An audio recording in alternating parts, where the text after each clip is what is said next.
multiple poo stories though, you know, because there's the time you shat yourself in Pizza Hut as well. So Right. Let's clear this up now. I didn't shit myself in Pizza Hut. Cleared it up years ago when you did it. Right. I didn't shit myself in Pizza Hut, right? I had a shit that was I had a shit that was so messy in Pizza Hut that my underwear was rendered useless. You will be down here soon. Oh, go. Oh, I think they're talking to the poo. Then let's bomb Aberdeen. That's another hook. Oh my god! Oh my god! My poos were so red, and I'm like, oh my god, my asshole is bleeding. Oh, it wasn't. It's just all the pizza sauce and pepperoni, I hope. Jimmy Savile, now then, come here, little boy, or a snake. It's not cum. I mean, that's true. That is not cum. That is not cum. Imagine if you did cum snakes, though. Hang on, guys. I need a poo. Oh, hello. Gunpowder? I don't think I need to be shitting in here. That sounds like a recipe for disaster. I'm a disappointment in the oral department. Just ask Mrs. Rusty. What have we got here? Oh! Fuck off. Right, we'll finish the surgery. We'll finish the heart. Let's get the heart. In you go. There we go. There. Done. Done. He was like this when I found him, I swear. They can't get us, right? Unless they knock the power out. They just knocked the power out. It's a cracked Hellstone of action enhancement. I don't need anything to enhance my action. Just ask Mrs. Rusty. Shiver, don't worry. I've got this. I've got this. Oh, more tentacles. I don't got this. I'll put it down and buy it first. Boom, because then it's enjoy these nuts. Enjoy these nuts. Where'd you keep the cheese? Oh, God. So close. He's so close. Where's the cheese?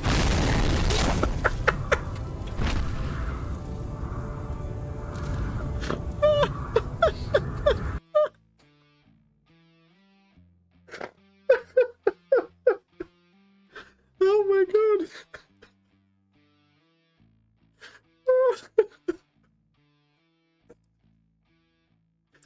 Oh, fuck me. My last words before I died were, where's the cheese? A little bit of wood goes a long way, as my wife says. Look at him, fucking peeping Tom. Oh, fuck me! Did you see his face? Ignores enemy armor rating. Let's do that.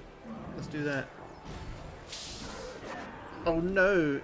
We didn't just ignore his armor, we ignored all of him. Look at the top of the hill. Oh! Why would you do that? We're having a great time. Speak for yourself. I'm having an awful time. We're having a time. I put it in my mouth. Oh. Almost gagged. Oh no, it's dark again. I don't know why I put my hands in front of my face. Oh, it's all red again. She never learned how to wipe her bum. So we're going to do it for her. Mate, I'm trying to... As soon as I got the hat, it's gone. Why can't I have nice things? See, this is why nobody likes the Empire. You know, you can go out and buy yourself a hat to feel good about yourself. You've had a bad day at work or a long week, or, you know, bitches be stressing you out, and you just do something nice for yourself and they come along and they shoot you. You know, that's why there's a Rebel Alliance, because of shit like that. If it blinks, it's a sign you're aiming at the enemy's weak spot. Oh, nice. Alright, weak spot, the dick.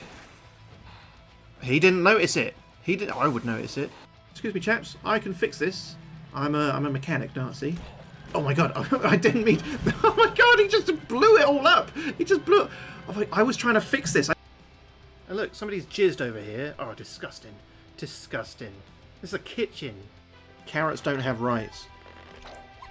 When you're famous, you can do anything. They just let you. You grab them right by the stalk. Maybe the subplot is that Leon is her drug dealer, and she needs a quick fix. She hasn't got any money, so she shows him a bit of thigh, thinking that maybe he'll give her like a single little crumb of drug for some favours that she'll do for him. But Leon, he ain't doing that. He don't give freebies to skanks. 20 hard dicks. I can't handle that many at once. I don't like your tone, mister. Ooh, mister. You know what? You know what I want you to do? Right. This is what I want you to do. Okay, go on. Bear with me here. I'm bearing with you. Right. Just spit it out. Alright. Come on, stop. Alright. So, what I want you to do... Stop dancing around it. What, Just what spit I it want you out. to, What do you want me to do? What I want Say you it. to do, right, What? is... Okay, yep. Go to town. Right? Go to town. Go to a nice stationer's, right? Get yourself a notepad. Right. A real nice notepad. A real nice notepad, right? yep. Because that's yours. That is yours. My notepad? To keep. Okay, right? great. And Well, while you're at it, no, I'm not done. While you're at it, get yourself a really nice pen. Right, get a selection of pens so you can get a feel for them, right? yeah. So that you know what works for you, right? Then, what I want you to do is take 3 months learning calligraphy, Right. right? Make that writing really nice and artistic. This all sounds a bit right? elaborate. Make it really good. No. This is a big favour for me. Okay. Then what I want you to do, right, is when you have enough practice, turn to a fresh page in that book, your lovely notebook, right? Yeah. And write down just who you think you're talking to. Oh! This is how you woo a lady. Who knew? You just have to drive recklessly, and they just drop their panties for you. Right, I'd go around the backyard of her facility. Oh, well, look who gets the bonus stuff, being a prick. No, he used the most items because he's a prick. Which hole do you want it in? Stay out of the water, you will drown. Oh my god, one of them just went in the water. He was like, I'd rather suicide myself. Hello, ahoy, good evening. Hello. No hat today. Don't worry about it, we don't need it. Ahoy, hi, we're doing a fighting fantasy today. This evening we're doing Howl of the Werewolf, which looks to be a pretty good one. Let's read the little blurb on the back of the book. So it says here, Lupravia is a cursed land, a chill place of snow-capped mountains, brooding forests and mist-shrouded moors, haunted by the spirits of the restless dead. Only the foolhardy or insane would enter that benighted realm of predators. But enter you must after a vicious wolf attack sets you on the path to murder and madness. Steadily succumbing to the beast within, you must seek out a cure to your condition before the next full moon. But how long can you survive in a land where all live in fear of the howl of the werewolf? I think it's going to be pretty fun. So we've got a few changes to this one. So let's start with the sames. Our stats, we've maxed them, obviously, we always do. So our skill is 12 of 12 possible, our stamina is 24, and our luck is 12. But one thing we have that's new is, you'll see above my head, is our change points. Let's see, it says here, as you will soon discover, you are about to undergo something of a transformation as you undertake the adventure ahead of you. Although it will not mean anything to you just yet, the rate of this change is monitored in terms of change points. You start your adventure with a change score of 0. However, during the adventure, this total will inevitably increase, but it may also decrease occasionally. Keep a careful note of your current number of change points in the appropriate box on your adventure sheet. I mean, the adventure sheet is just there. I mean, we've got, here's our inventory, sword and leather armor, and we need to add some gold to this as well, actually. Once the transformation begins, your change score cannot drop below 1. I don't know what happens if it does. Maybe it'll tell us. So our starting equipment, we start with sword and leather armor, which we have. We have a backpack to hold our provisions. It doesn't say how much, so let's go back to the provisions section and just see how many we should have. I think we normally start with like 10, don't we?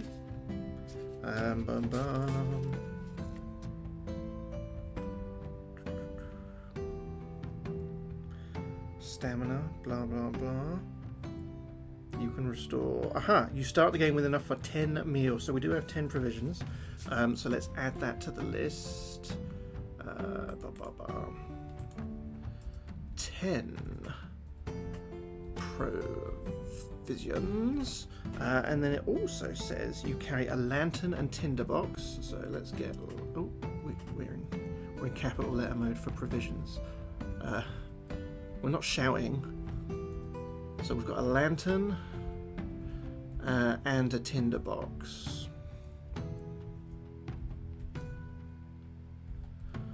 And then it says, to find out how many gold pieces with which you begin your adventure, roll 2 dice and add 6 to the number rolled. So our dice, we've got 2 dice here. Boom, 5. So we start with 11 gold by adding 6 to that. So let's add that in. 11 GOLD. So that's our inventory at the moment. Now, we've streamlined combat a bit. We want to make it a little bit easier for ourselves. Obviously it's already easy mode for us because our skill is 12. But what we've done, we've set up a load of 13 different buttons here to account for the variation in skill between us and bad guys. Sometimes we will greatly outskill them, sometimes they will greatly outskill us. So we've got 13 buttons here to account for the variation between the scores. And they will either say you lose, or let's see if this one says you win. That one says you lose as well, or it will say you win. So where we have much more skill than the enemy, there's a greater chance of it saying you win, and conversely, when the enemy is a much higher skill than us, there's a greater chance of it saying you lose. So rather than rolling dice and figuring shit out, we're just going to press this. It's going to tell us if we win or lose, and we'll deduct the hit points accordingly. But shall we begin our adventure? I'm excited. I'm excited to see what happens. We're probably going to die. But are we? Maybe as a werewolf, we'll be immune to shit. So that's a good thing, isn't it? So, Bad Moon Rising. This is like the introduction. It was madness even to think that you could make it to the next village before nightfall. As dusk descended, what possessed you to leave the road and attempt to take a shortcut through the suffocating forest? An experienced sword for hire you may be, but your brash bravado has got the better of you this time, once and for all. Your heart beats a tattoo of near panic in your chest. Your ragged breathing rasps loudly in your ears. You quicken your step, just as you know that the creatures that are hunting you are quickening theirs. We're being chased. You can hear the wolves panting as they run, easily keeping pace with you. The night closes in, a smothering shroud of darkness. You trip over exposed tree roots, the moon only a matter of nights away from being full, casting its sickly light through naked black branches above. To your agitated mind, the trees seem to claw at you with skeletal black fingers.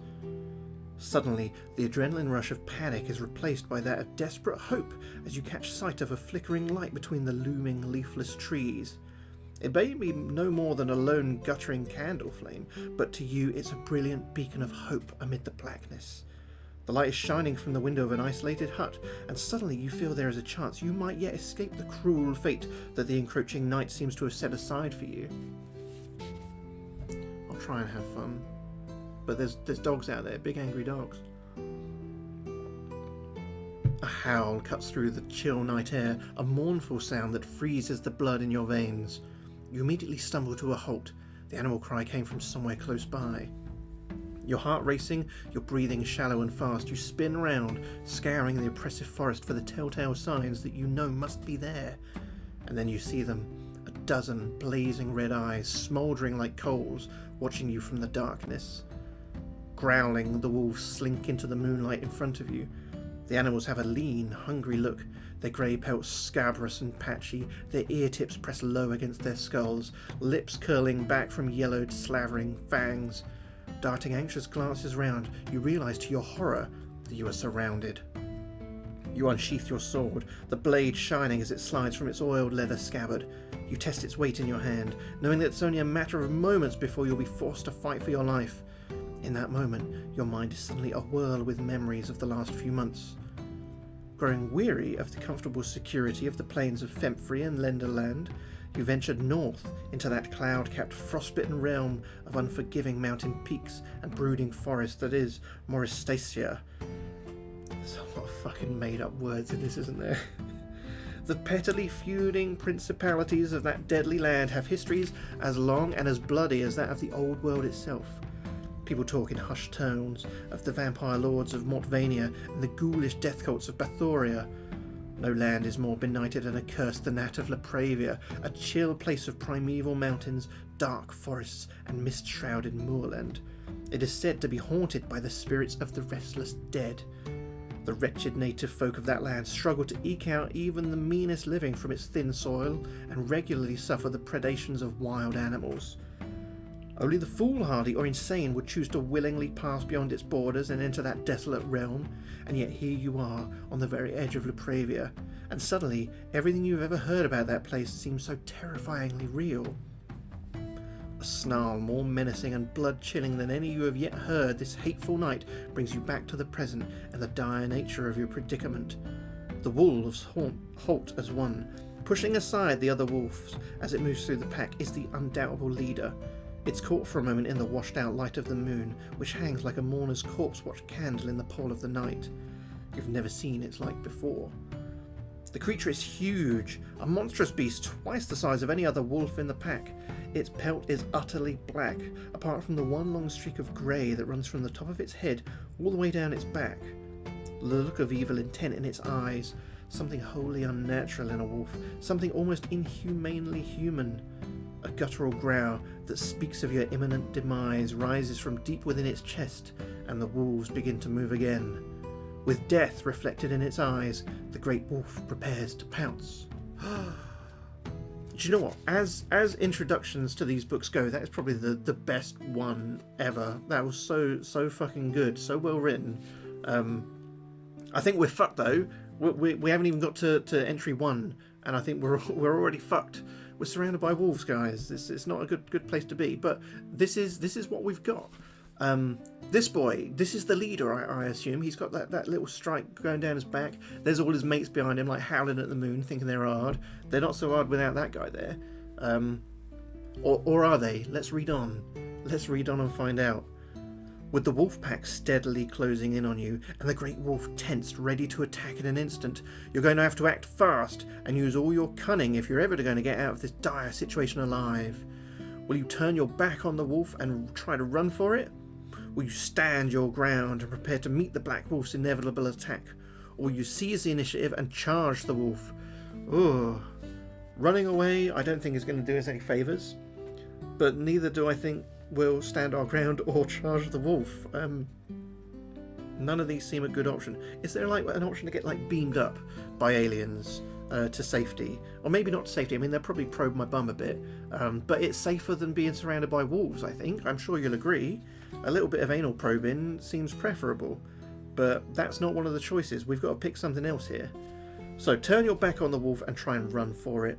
Stand your ground and prepare to meet the black wolf's inevitable attack, or seize the initiative and charge the wolf. Fuck it, let's go out in a blaze of glory and charge the wolf, shall we? We're not scared, we've already got our sword drawn, so I'm sure we'll be able to get a couple of licks in. So, drawing on all your reserves of desperate, adrenaline-fueled courage, with your sword raised above your head, you charge the wolf even as it launches itself at you. But, having seized the initiative, it is you who lands the first blow. The wolf squeals in pain, and then, its pain turned to anger, it is upon you. So the black wolf has a skill of 7 and stamina of 8. So we outskill it by 5, obviously, because we've got such an amazing skill score there. And we need to wound it 4 times to fully kill it. However, it says here, after 2 further attack rounds, or if you reduce the black wolf's stamina to 7 or less, whichever happens first. So really we just need to get 1 hit on it. Turn it once to 271. So let's do a combat. We outskill him by 5, so we'll hopefully have this one in the bag. You win! Of course we do. So we've reduced him to 6, which is less than 7, so we turn to 271 and see what happens there. This is quite a chunky book as Fine Fantasies go. Normally we've got like 400 sections, but this one I'm sure is, yeah, we're over 500 in this one. It's a chunky boy. Look. So we'll see if we get to the end. We haven't got a very good track record with these, even when we're playing on easy mode, but we might get lucky. As you battle the Black Wolf, you become increasingly aware of the rest of the wolf pack continuing to close in around you, and that momentary distraction is all it takes. You stumble on an exposed root and lose your footing. The huge wolf seizes the opportunity with unnerving animal cunning. Your sword arm flailing as you try to maintain your balance, the wolf smashes through your compromised defense and hurls you bodily to the ground. You feel its great weight on top of you, the breath knocked out of you. You can smell its fetid carnivore's breath, hear its snarl in your ear, and then, with a savage cry of animal satisfaction, the wolf sinks its fangs into the flesh of your shoulder, and we lose 2 stamina points. Oh dear. Your agonised cry is suddenly joined by a howl of pain as the wolf releases its grip. Your vision greying, you see a tall, thick-set figure standing over the Black Wolf. A sturdy woodsman's axe raised above his head. The axe descends again, and the wolf gives a strangled yowl and leaps off you. The woodsman swings his axe again, and the wolf flees yelping, the rest of the pack skulking after their leader. Then the great figure is looming over you. Defeated by pain and blood loss, your body cannot take any more, and you black out. Turn to 111.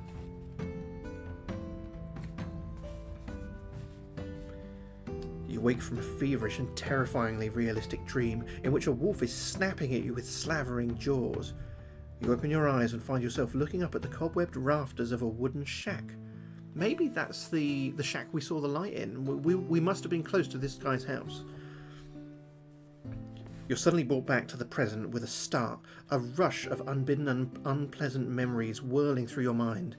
You remember catching sight of the hut between the trees, a beacon of hope in the cold, wolf-haunted night. Your next recollection is a painful one, the savage attack by the Black Wolf. And then you recall the face of the woodsman peering down at you, his axe gripped firmly in his meaty hands, its sharp edge ruddy with the wolf's blood. But now you're lying on the uncomfortable, straw-stuffed mattress of a pallet bed.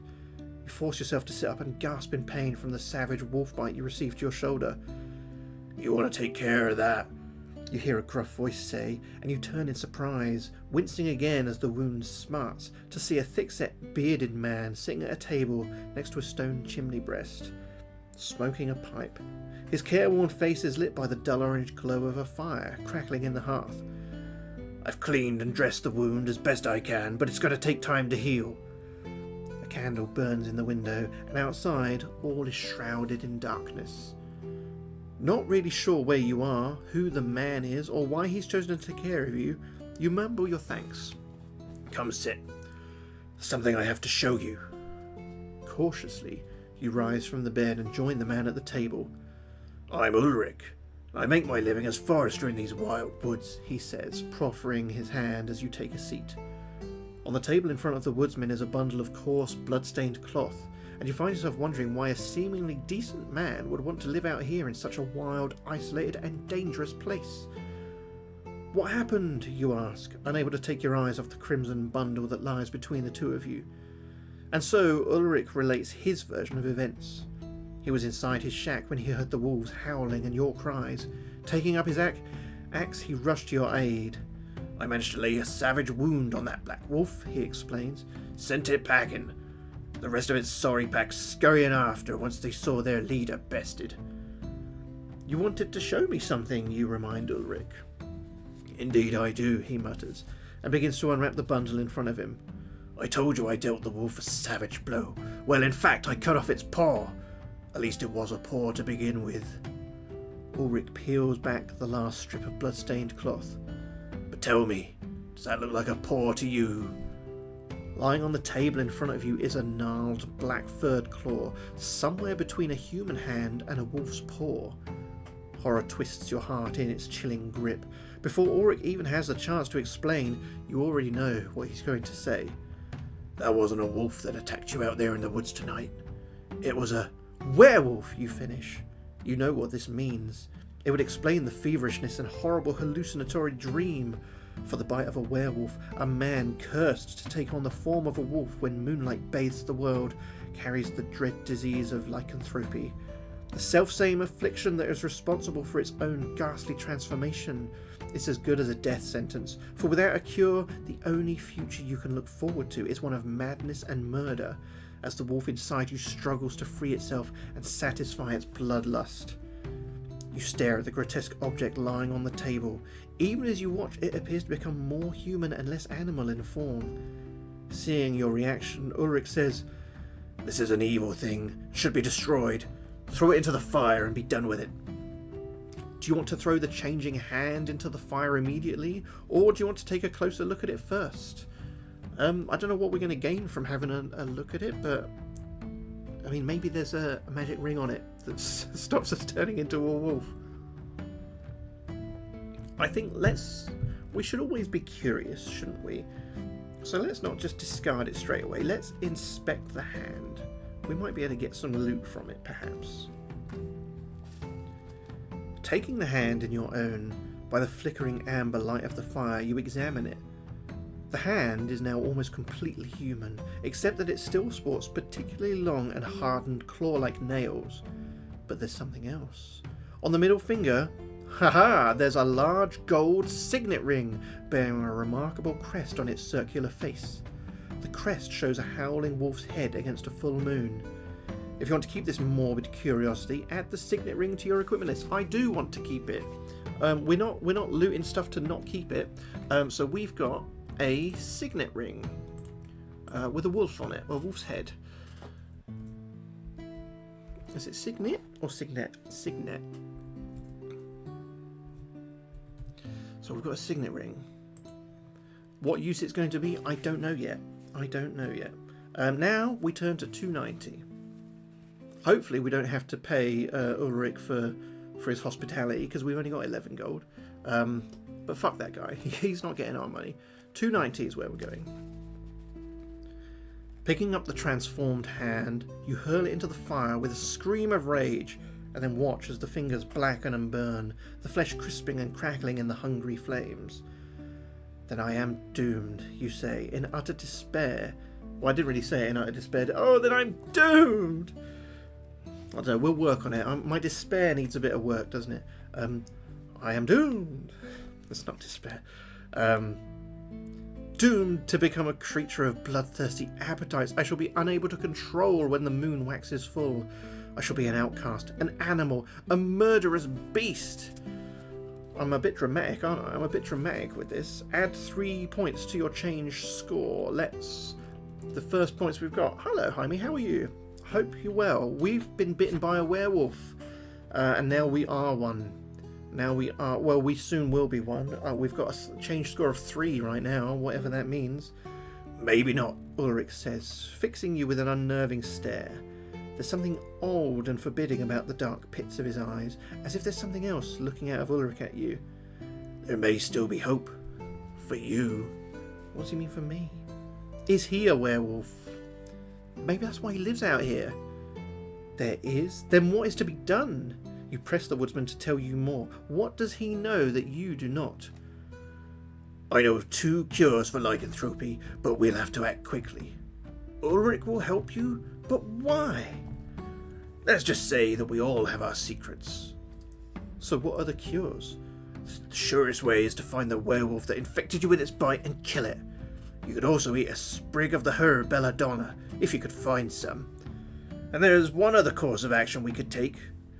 We could seek out the assistance of Grandmother Zakova, the wisest person I know, who lives further into these woods over the border in Lapravia. But it's up to you. What do you want to do? What do we want to do? Do we want to pursue the wolves in the hope of hunting down the animal that bit you? I mean, he was pretty easy to spot. I mean, let's get his picture back up. He's the big one. He's the fucking massive one. So he stands out in a crowd. So we could try and find that wolf down and kill it, or we could search the woods for some herb, belladonna, or we could go in search of the wise woman, Grandmother Zakova. I mean, with a name like that, why wouldn't we look for her? So should we go and have a look? Ulrich sets off through the night at such a pace that, in your current condition, you find it exhausting to keep up.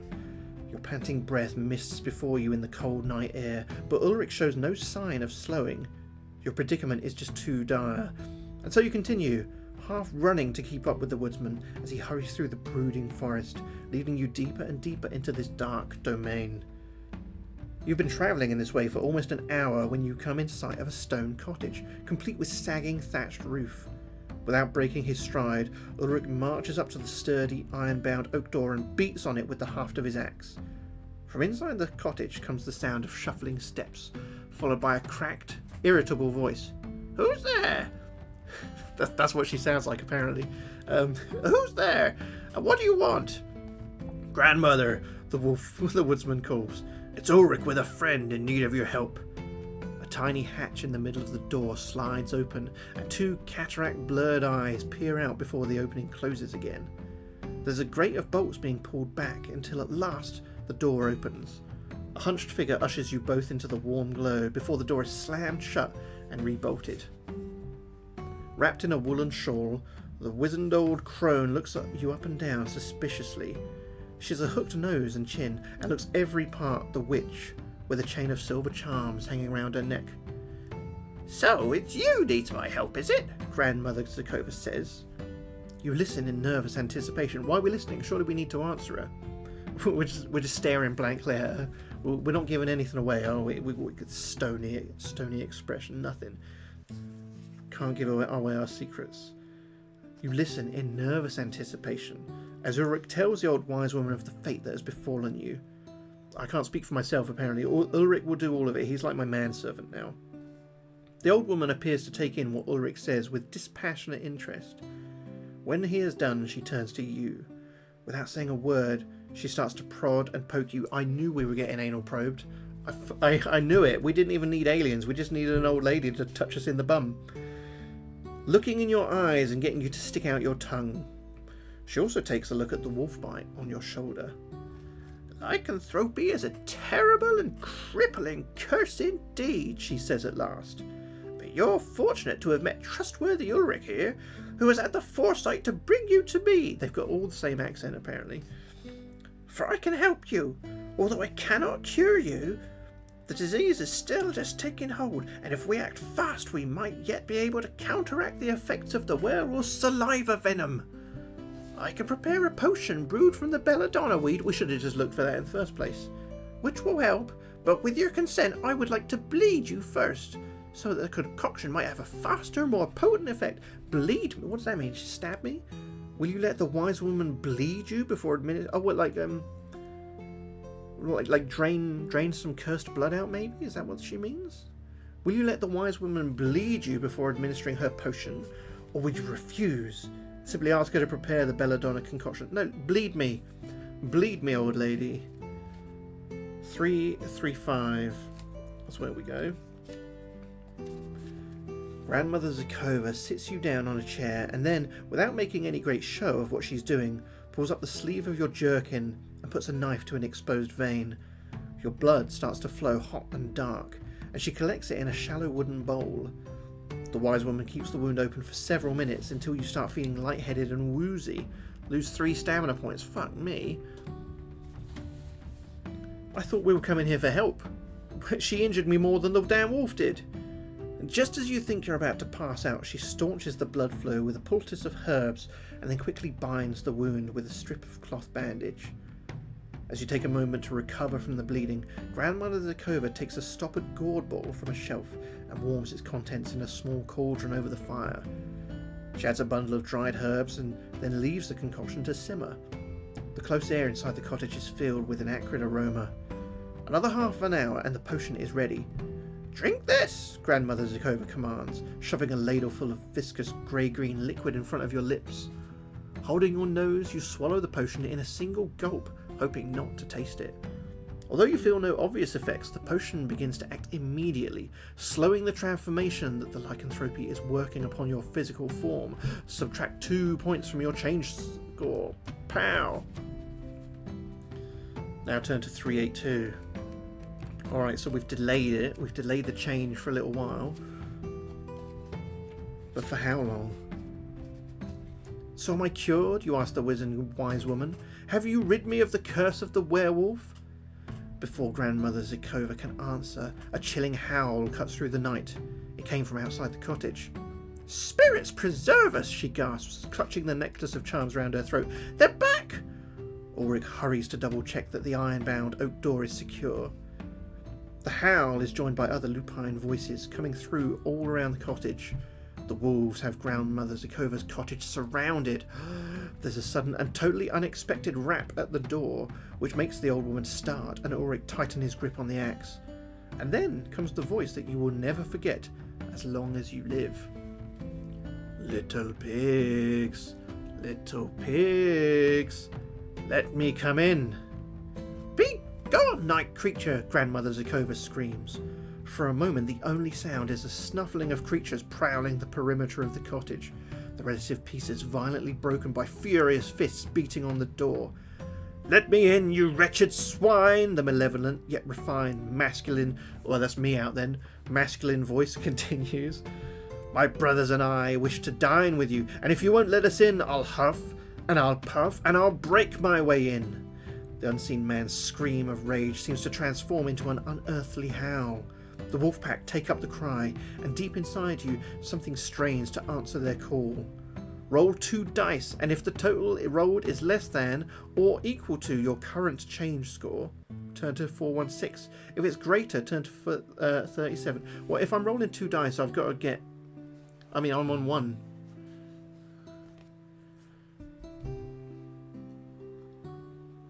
I think she'd love this.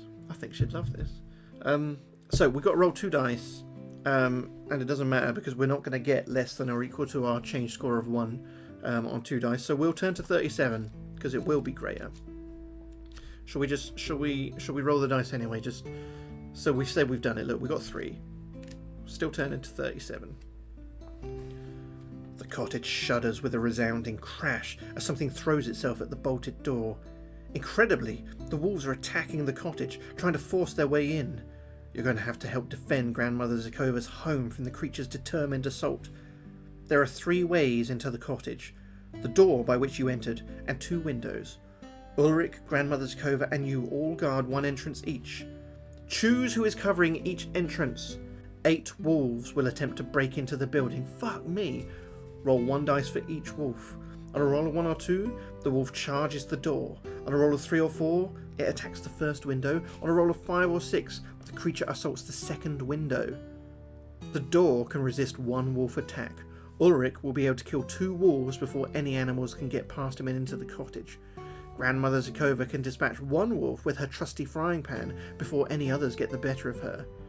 Any wolves that you must face, you fight 1 at a time, adding 1 to your attack strength before you're defending a narrow opening.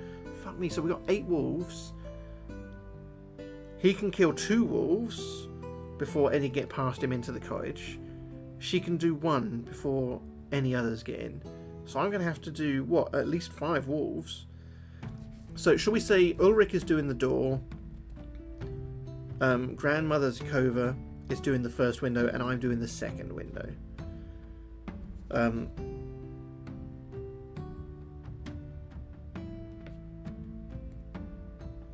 Alright, let's roll. So we roll 8 wolves.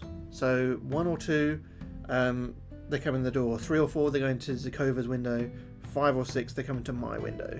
So, pow! Zikova, she takes that one out. That's the only one she can take out, apparently. So let's hope we get another couple going for Ulrich's door. Okay, pow! That's going for Ulrich's door. So 1 or 2, that's the door. He can do it. He can do 2 before they get past him. So wolf number 3, that's coming to me. That's coming to my window. It has a skill of 6 and a stamina of 5. So we outskill it by 6, and we need to hit it 3 times. So let's do our wolf. Let's do our wolf first. You lose. Oh fuck me. So we take a couple of hits. We take a couple of stamina points off. But let's go again though. You lose. Oh fuck me. This is a great start, isn't it? You win. All right. We need 2 more of these. You lose. All right. We'll take the points off in a minute. You win, and you win. Right, the wolf is dead. We got to take another 2 points off. That was only what, wolf number 3? Yeah, and we got another 5 of these fuckers. So let's roll a single dice again. 4. That would go to Zikova's window. So it comes in. Let's just total them all up at the end, okay? So that was wolf number 4 is in. Wolf number 5 is in, comes to me. Wolf number 6 is at the door and gets killed. So the other 2 must come in. So we've got what, 4 more wolves to fight, back to back. They all have skill of 6 and stamina of 5. So let's do it. Let's fuck them up. I hope. So we're looking for you wins. We need 3 per wolf, and we've got 4 wolves. You win, pal. Let's roll again. You win. Let's roll again. You win. 1 wolf down. That was easy. We didn't take a hit. It's good when we've got a high skill, isn't it? Right, fight number 2. We'll wait for these to disappear, so we don't accidentally get mixed up. Right, hopefully we get 3 straight hits on the next one. You win. That's good. You lose. That's a hit for us. You win. You lose. You lose. You win. Right, so I took 3 hits there. Fuck me. That was wolf number 2. And we've got another 3 to fight. No, another 2 to fight. Another 2 to fight. But I think we should use some of our provisions. Do you think? We probably can't. We're probably not supposed to use them in the middle of the combat. But I'm going to. So 1 provision will do 4 health. So shall we use 2 of them? Should we use 2 of them to get us up to like 15? That's what we're doing. That's what we're doing.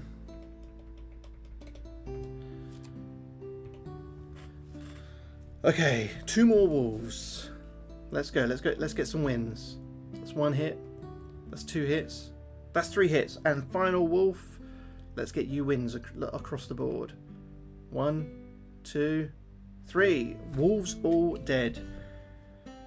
Once you've dispatched any remaining wolves, which we have, with the pack's attack repelled, the wizened old wise woman turns to you, fixing you with her needling gaze. "Tell me again about the creature that attacked you," she says. "If you have a signet ring, we do. Turn to 369. Good thing we examined that thing. And it's not that often that we get such a quick payoff from picking up an item and needing an item, is it? So 369. We've got a ring. Let's get rid of that inventory. We don't need to see that.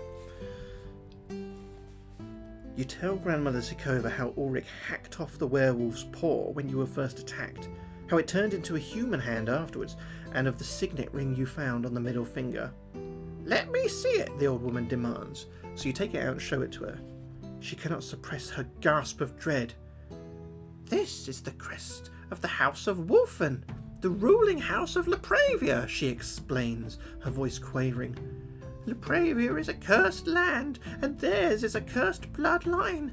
The stories surrounding the Wolfen curse are many and terrible. Tales of nightmarish monsters, people being taken from their homes, murder and madness. Castle Wolfen lies at the furthest point of Lepravia. Master's given Dobby a sock. In the foothills of the Orsov Mountains is said to be a sinister shadow of what it was in more prosperous times. There are stories of monsters roaming the streets of Wolfenstein. Oh, fuck, Wolfenstein? There's Nazis here too, guys. The village that lies beneath the castle, where people live in constant fear as the howling of wolves and worse haunts their nights. The wretched people of that damned place rarely venture far from home. The tales of mad Prince Garol of the Wolfen family have reached even as far as these woods. It's said that he prefers the company of wild beasts to that of human beings, and from what we've witnessed this night, I believe that the curse of the Wolfen line is the curse of the werewolf." Well, I think we pieced that together already ourselves. "It was Garol who infected you with lycanthropy. If you're to escape that curse, you must hunt him down and finish what you started here." I didn't start anything, I just got bit. I just got bit by a fucking dog. "You must destroy the head of the were bloodline before the next full moon." She's dramatic, isn't she? She's dramatic. Grandmother Zakova has given you information that can do nothing but help you in your quest to rid yourself of the cursed disease. Write the word Avokez on your adventure sheet, okay? Hang on. Let's write... I think it's Zakova backwards. But it's a code word. So what was it? Avokez. That's the code word that she's given us. Turn to 124.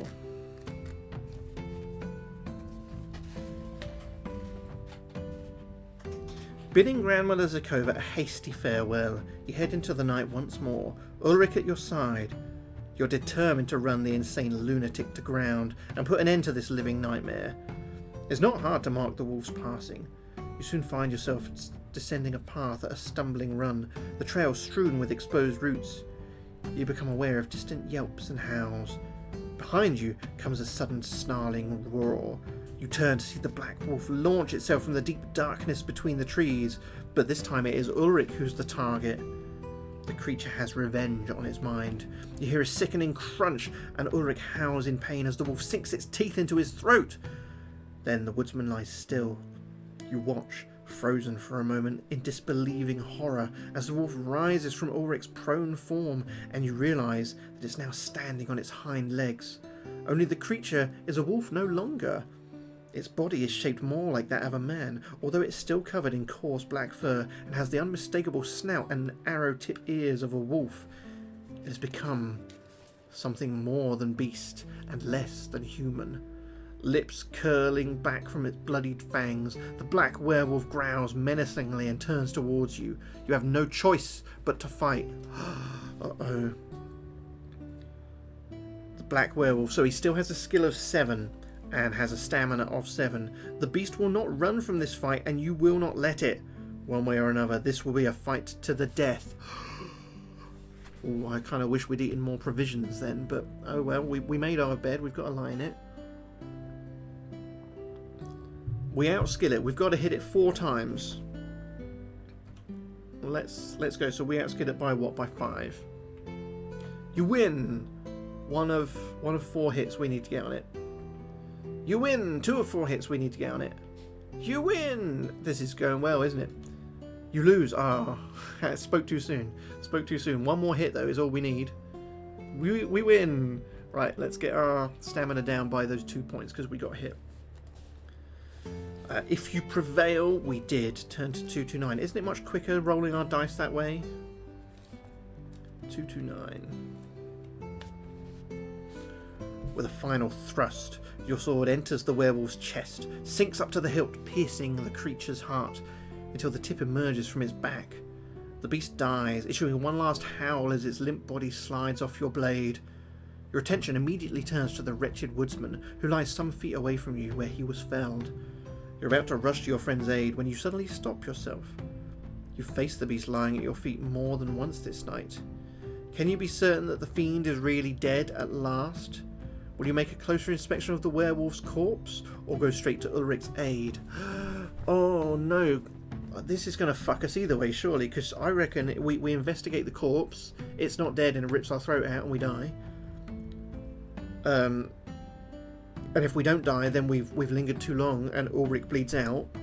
Or, option B, we go to Ulrich, we tend to him, and it turns out the wolf isn't dead, and he comes out and, like, bites our bum. I think it's... I don't know. I don't know. We're going to investigate the corpse first. I want to make sure it's dead. Alright, before we do anything. Crouch over the body of the werewolf, lantern in one hand and sword ready in the other. Before your eyes, the creature undergoes one final transformation. You watch appalled as the beast sheds much of its thick black hair, and the corpse becomes that of a pale-skinned, wild-haired man, missing his left hand. Suddenly aware of a snuffling sound behind you, you turn and come face to face with what looks like a furious grizzly bear. That's what this is then. That's what this picture is. Hang on. Ah, oh, that's what this is. I bet this is Ulrich. Then you see that it's dressed in the tattered clothes of your woodsman ally. Oh, I knew it! It takes you a moment to realise the terrible truth of what has happened before the werebear is on you, terrible steel dagger claws ready to tear you limb from limb. Fuck. And in that split second, the beast cuffs you with one mighty paw, lose 2 stamina points. Oh, fuck. You have no choice but to fight your erstwhile friend. Fuck. So the werebear has a skill of 8, stamina of 10. We need to do him in 5 times. If the werebear wounds you 3 times or more, add 1 to your change score. If you win the battle, turn to 200. So we need to hit him 5 times, and we need to keep count if he hits us 3 times or more. All right.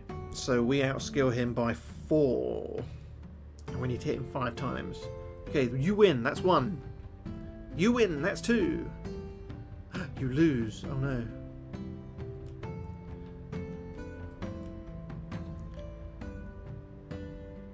So we've hit him 2 times, yes?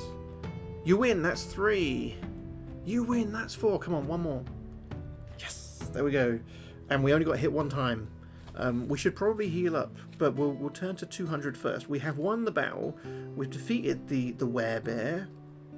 Did anyone ever have one of those? It was like a little reversible cuddly toy back when I was a lad, and it was like a nice like cuddly fluffy teddy bear, but then you turned it inside out, it had claws and teeth and shit.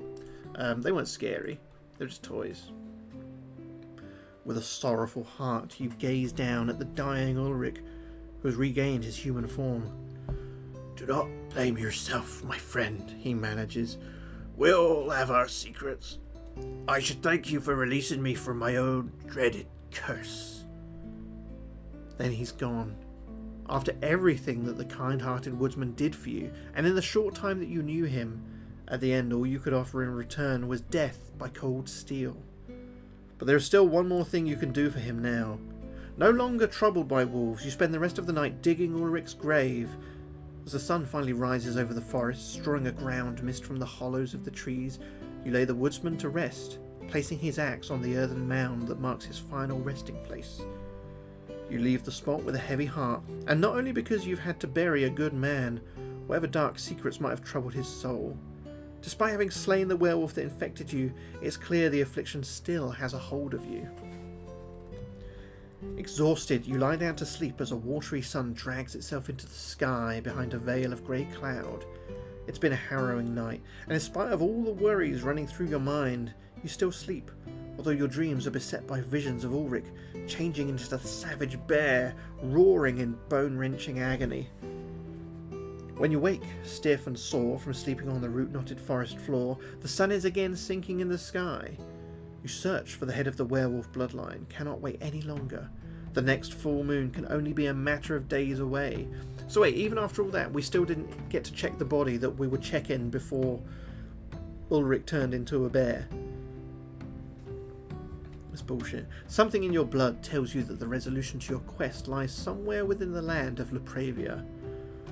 Walking east, you descend out of the chill forest and emerge on the westernmost boundary of the Principality.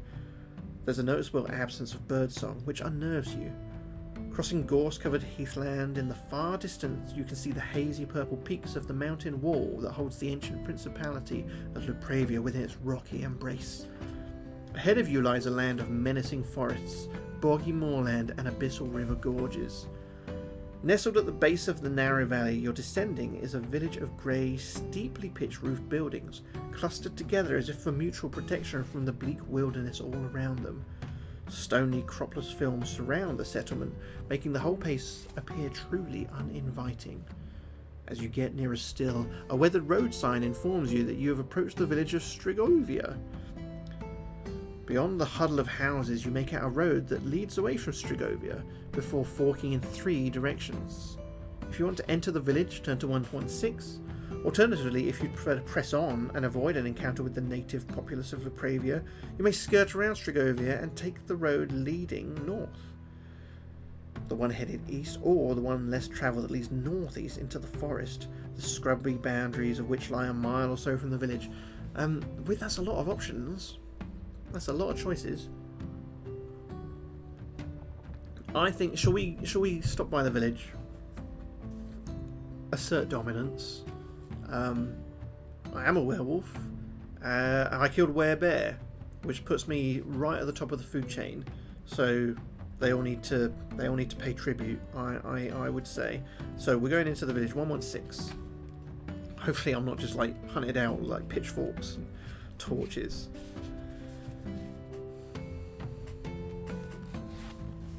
Say that, look, there's a little picture here. It's probably too dark to see. It's too dark to see. But it's a picture of an angry mob with pitchforks and torches.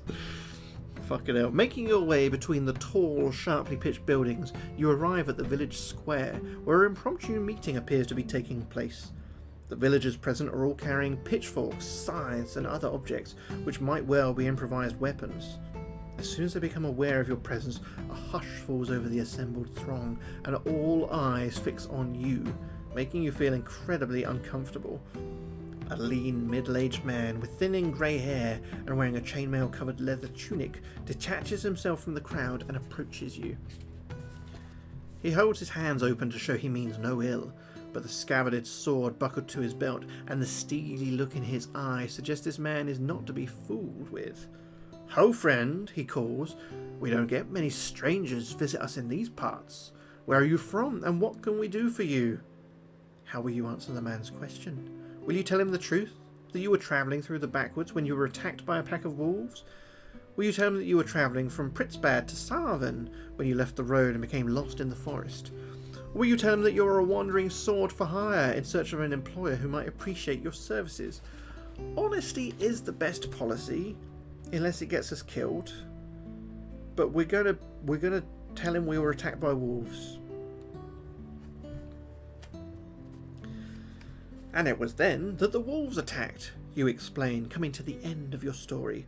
"Their leader was a monstrous black beast, the likes of which I've never seen before, nor do I wish to again, for it bit me here," you add, pointing to your shoulder. Without even a by your leave, the man suddenly rips open your tunic to see the wolf bite for himself. He gasps in horror and recoils. Glancing sideways, you cannot contain your own appalled cry of disgust as you see the skin surrounding the spot where the black wolf bit you, now bristling with black hair. Add one change point. Oh. "Get away from here," the villager demands, his stern voice edged with wavering fear. "Leave Strigovia now and never return." Will you do as the man says? Or will you try to explain that you're as much the victim as anyone, considering the circumstances, and try to persuade him that you mean him and the other villagers no harm?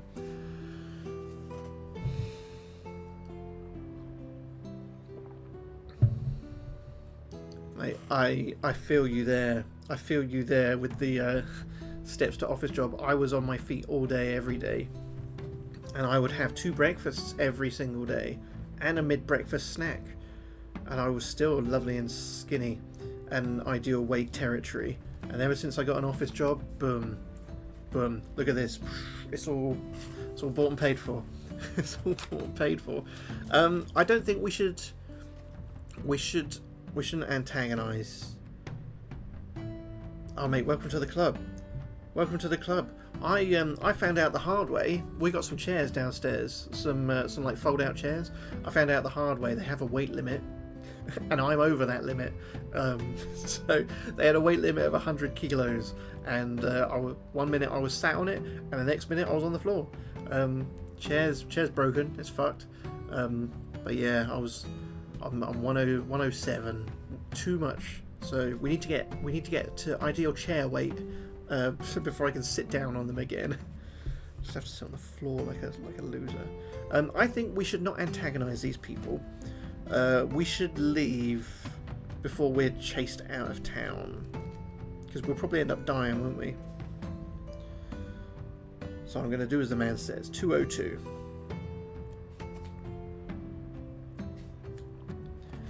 Beyond the limits of Strigovia once more, will you follow the road as it splits to the north? To the east, or will you take the less well-used track into the forest? Let's go north. Let's go north, 160. You walk mile after mile along the road north, through bleak grey hills without seeing another soul abroad on this late autumn day. The road rises out of the desolate valley onto a stretch of windswept moorland. You continue your way under a leaden sky as the sun sinks towards the horizon. If you have the code word Aeneas recording on your sheet, I don't. So we turn to 190. Oh. We've got a picture. Shit's going down. Shit's going down at 190.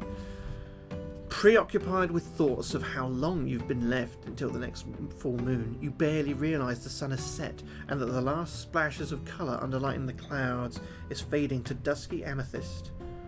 The moon is rising, and with no shelter in sight, it looks like you're going to have to camp in the open on these dark moors. Just then, you come in sight of a coaching inn. A light flickers in a window, like a beacon beckoning you on. We've been here before, haven't we? This shit happened to us in the woods. Eagerly you quicken your pace, determined not to be caught out on these desolate moors after what you've heard about the ghosts that stalk the land of Lapravia. Have I heard about ghosts that stalk the lands of Lapravia? Slowly, over the unsettling keening of the wind, you become aware of the jangle of harness behind you. Hearing hooves pounding on the road, you turn to see who is following you, but there's no one there. No horse, no rider, nothing. But you can still hear the drumming beat of the hooves pounding the road. You peer through the darkness, back the way you've come, and then you do see something. Materialising out of the gloom, in a haze of greeny-yellow luminescence, 20 paces from you, is the figure of a phantom rider on horseback. And look, this is it. This is what we see.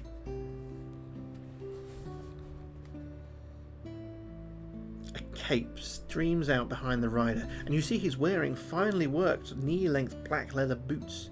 He lashes the reins of his horse as it tears along the road towards you, foaming at the mouth, its eyes burning witch-lights. As if that were not horrifying enough, the rider has no head, and yet from somewhere you can hear the cry of "Yah! Yah! On, Barushka! On till morning!"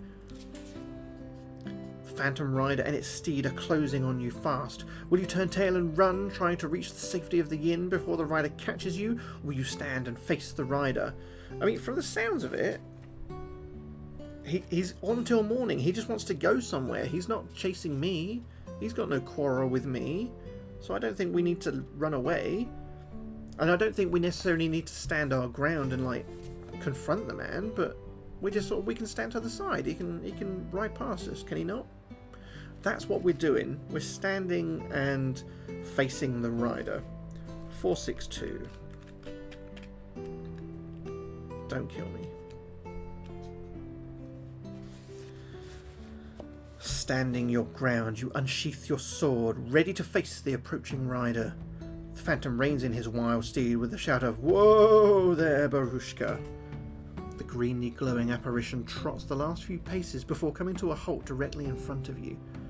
The headless rider drops the reins and reaches under its cloak with both gloved hands. When it withdraws the right one again, you see that it is now holding a cocked flintlock pistol. Well, that's not fair! I've only got a sword! In its left hand, it is holding a man's head by the hair. The eyes in the head fix you with a needling stare, with a cruel smile spreading across its lips. "Stand and deliver," the head declares. "Your money and your life." And with that, the ghostly highwayman pulls the trigger.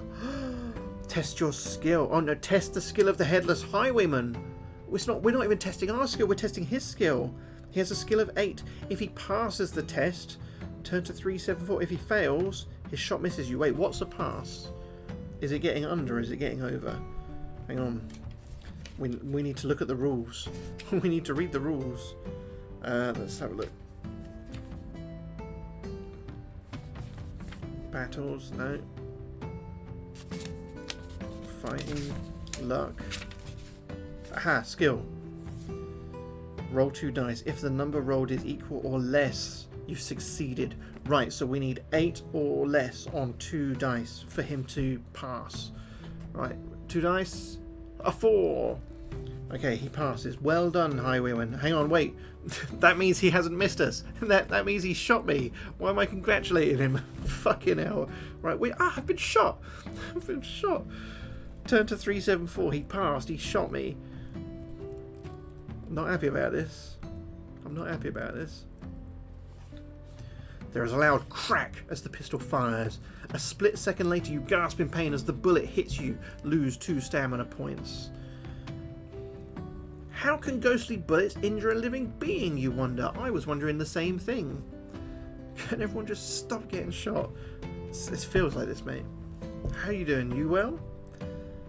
So how can ghostly bullets injure a living being, you wonder, looking down at the splash of ectoplasm on your leather tunic. Hang on, he's got his ectoplasm on me now. Where the bullet struck. Feeling a numbing ice-cold sensation in your chest, you're dragged back from your musings by a shout of, "How about you?" from the phantom highwayman. Turn to 501. Now we're going to have to fight him. Like for reals, because we've only got 7 stamina right now. What was that? 501. Stuffing the discharged pistol into the leather belt looped around his torso, the headless highwayman unsheaths a basket-hilted saber, ready to face you in hand-to-hand combat. Ready with your own blade, you prepare to defend yourself. So he's got skill of 8, stamina of 8. We need to hit him 4 times. It says here, while you're fighting, the highwayman maintains a grip on the head in his other hand, which shouts encouraging comments to the body as it fights, which you find most off-putting. You must also reduce your attack strength by 1 point because your opponent is still in the saddle and so has an advantage over you. Right, so our skill is now 11 for purposes of this fight. So we outskill him by 3 and we've got to hit him 4 times. Alright. Wish us luck. You win! Good. One for 1 so far. You lose! Oh no, we can do without that. You win! So that's 2. We need 2 more hits on him. Well, that won't do it. That won't do it.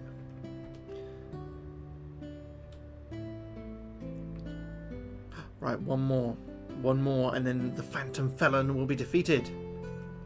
There it is! We win! Turn to 411. Don't mind if I do. Maybe before we do anything, we should take some provisions. We have... What do we have? We have 8 of them. So... we could just take a load and get our stamina back up. But we'll see what happens after this, though. We'll turn to 411 first. And then we'll see. Because maybe, I don't know, we drink his ectoplasm and we're saved. We're healed. You plunge your sword into the rogue's chest, right up to the hilt. The highwayman's head lets out a shrill death cry, its eyes rolling up into its head. Pulling your sword free, you stagger back from the rider as the horse snorts and stamps the ground with its glowing hooves. But the horseman's wailing cry does not stop, but turns into a grotesque, gurgling cackle once more. His dead eyes fix on you again, and you feel the blood in your veins turn to ice water. Oh dear, what a shame, he says with mock regret. Oh no. It would appear that I'm already dead, and you cannot kill that which is not alive. Fuck you. Lose 1 luck point. I would suggest you run. I'll give you a head start, the highwayman laughs. Without a moment's hesitation, you sprint for the safety of the inn. You hear the phantom horse's hooves on the ground behind you again, but then you're at the door to the stone-built coaching inn, and suddenly both rider and steed are gone, like mist on the night breeze. The echo of maniacal laughter lingers for a moment, and then that too is gone. Turn to 6. What tune? What, this like tavern-y music? Lifting the latch, you push open the heavy door of the Gibbet Tree. The inn sign, which depicts an empty gallows scaffold and swinging noose, creaks rustily in the night breeze above you. Shutting the door, you enter the bar room beyond. It's relatively large, with a number of tables and chairs dotted around, but other than you, there appears to be only one other customer. A young man, with an intensely serious expression on his face. The last embers of a fire smoulder in the grate, which is set into a large chimney breast.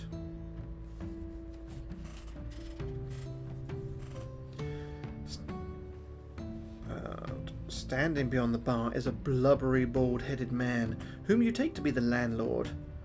Lugubriously rubbing a tankard with the skirts of his filthy apron, and a girl of no more than 18 or 19, whose black hair is an unkempt mess, her vacant eyes staring into the dying coals of the fire. No one speaks, making the whining of the wind in the eaves even more unsettling. A night at the inn such as this shouldn't cost you more than a couple of gold pieces, but you can imagine you will receive a warmer welcome from a pack of snow wolves in the cloud-capped mountains in midwinter. Do you want to spend what remains of the night in the gibbet tree, or would you prefer to risk a night out on the moors under the stars? No, let's spend the night in the inn. It would be folly to go back outside, especially with 3 stamina points. Or we can put our attack back up now. It was only down because he had advantage on the horse. So we're going 1-3-1 to spend the night here.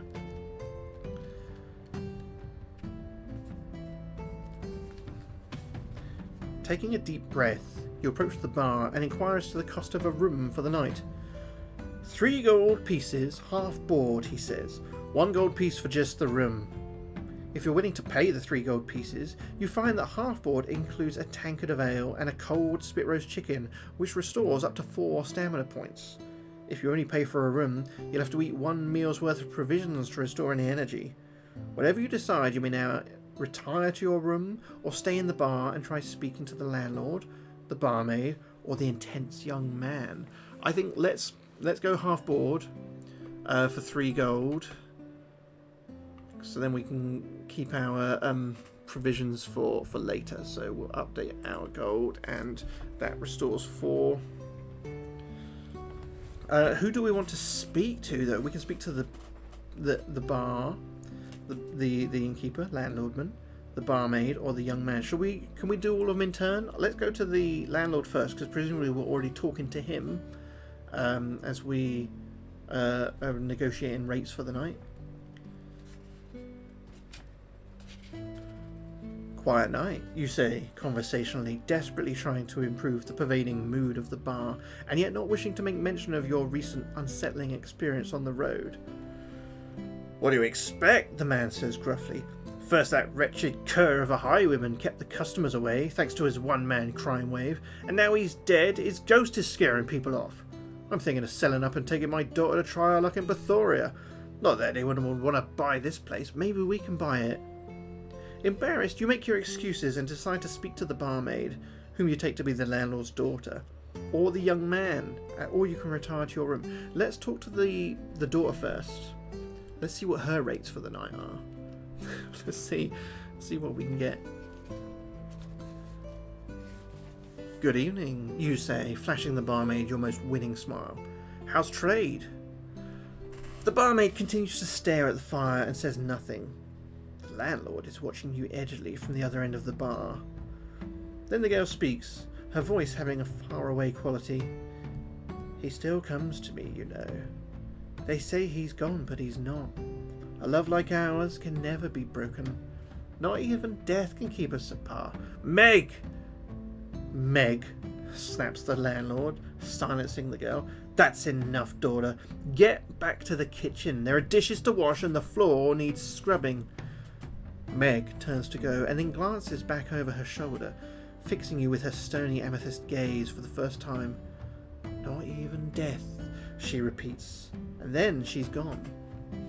The girl's look unnerves you. You suddenly feel you would prefer just your own company for the rest of the evening, and so you retire to your room. Oh, we can't talk to the serious-looking young man. Alright, fine. Turn to 258. We are retiring to our room for the night.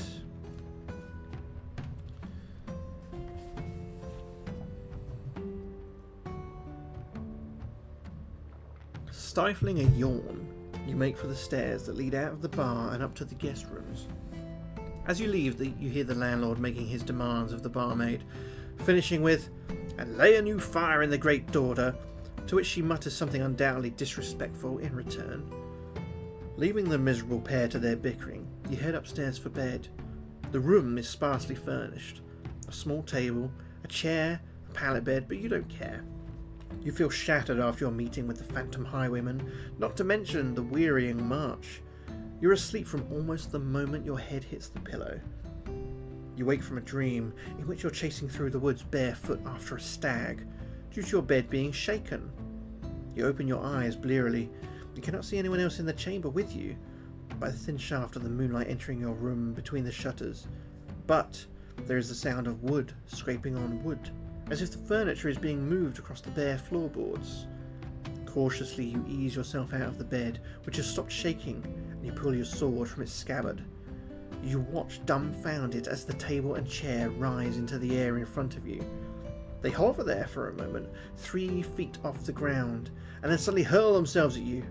Incredibly, you find yourself fighting for your life against a table and chair. Well, I didn't think this is how my Tuesday was going to go. Fight the 2 pieces of furniture at the same time. Fucking hell. And we've only got 7 stamina points. Are we going to die to a table and chair? Is that how we meet our end? I'm not happy about this. Let's hide our inventory. We don't need to see that. So, the table has a skill of 5 and stamina of 6, and the chair has a skill of 6, stamina of 4. So we need to hit the chair 3 times. Hit the table, 3 times. Hit the chair 2 times. Let's go. Table first. Nice to see you again too. Lovely to have to stop by. And don't worry, I'm sure we'll be dead soon. So we'll be finishing up soon anyway. Right, let's roll for combat here against this table, shall we?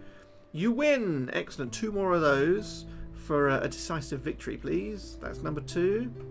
And oh, you lose. That's stamina down by 2. 1 more hit though for the table to win. I mean, for us to win. Boom! Table dead. The chair has 1 higher stamina, but 1 higher skill, but 2 lower stamina. We only need to hit the chair 2 times. You win, and you win. If you win, we did decisively. Turn to 72. We should probably eat some provisions sooner rather than later. We've only got 5 stamina, but not before I turn to 72. The table and chair clatter to the floor. Now, just chopped firewood. You freeze, your heart racing, your breathing shallow. Someone must have heard the fight, and you remain exactly where you are, half expecting the landlord to burst in at any moment. But no one comes. With the poltergeist activity apparently done with, you try to settle down again. As you lie awake, unable to sleep, thanks to the adrenaline still coursing through your system, you hear the sound of a door opening, followed by the creak of floorboards as somebody makes their way down the corridor to the stairs. But who would be moving around the inn in the middle of the night? Will you satisfy your curiosity and investigate further, or will you stay where you are for the rest of the night? I think we're definitely going to investigate further, but not before we have, shall we say, 3 lots of our provisions. How many have we got left? We've got 8. So we're going to have 3 of them for 12 health. So that puts us on, what, 17? There we go. We're going to investigate, is what we're going to do. Who's creeping about in the middle of the night, and what are they doing? Maybe it's just the landlord. He's got shit to do. He's got a business to run, so he's getting up in the night. So there's no customers there, and he's getting prepped, ready for the next day. What's the deal? What's the deal? Nosy. Peering around the door jamb and seeing no one outside in the corridor, you set off towards the stairs. As you creep towards the darkened corridor, you pass another door, which stands slightly ajar, the room beyond lit by the soft yellow light of a guttering candle. Perhaps this is the room that mystery midnight wanderer vacated. Glancing through the open door, you see an empty, unmade bed, a rickety bedside table on which stands the dripping candle, and a large wooden chest against one wall. The room appears to be empty, so will you enter and explore further, or will you continue after whoever it was that just left this chamber? Let's rob them.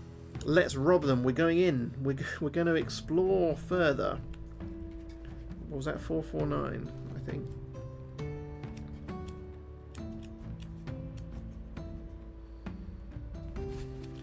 A floorboard creaks ominously under your foot as you enter the room and you step swiftly inside.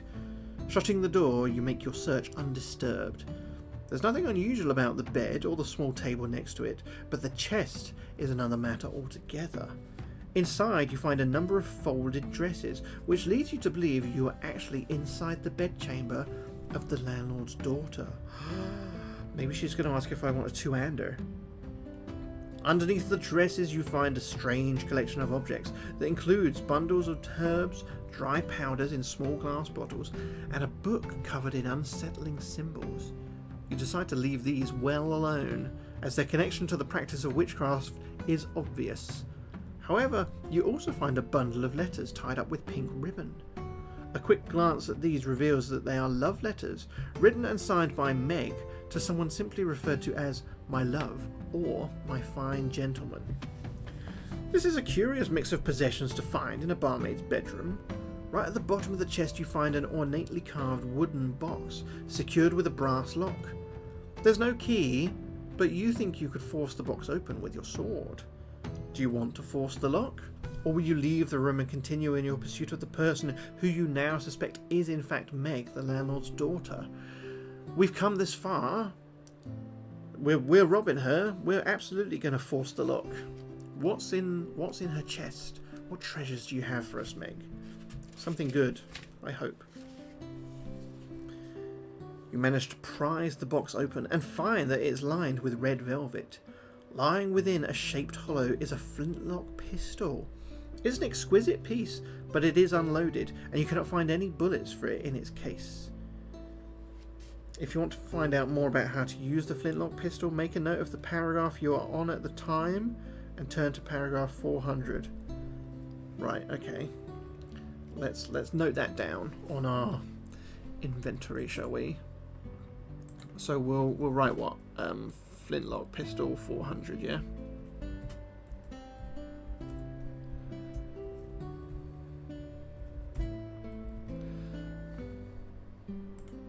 Okay, that'll do.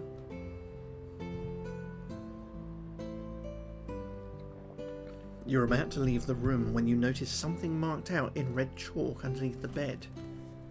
Moving the bed aside, you can see an esoteric star and circle symbol drawn on the floorboards, with other, smaller runic marks at the apex of each star point. You're not sure whether it is a warding sign to guard against the evil eye, or a witch mark intended to attract evil.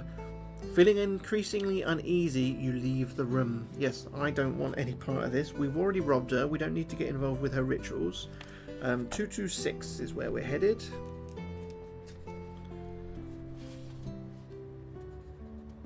Oh.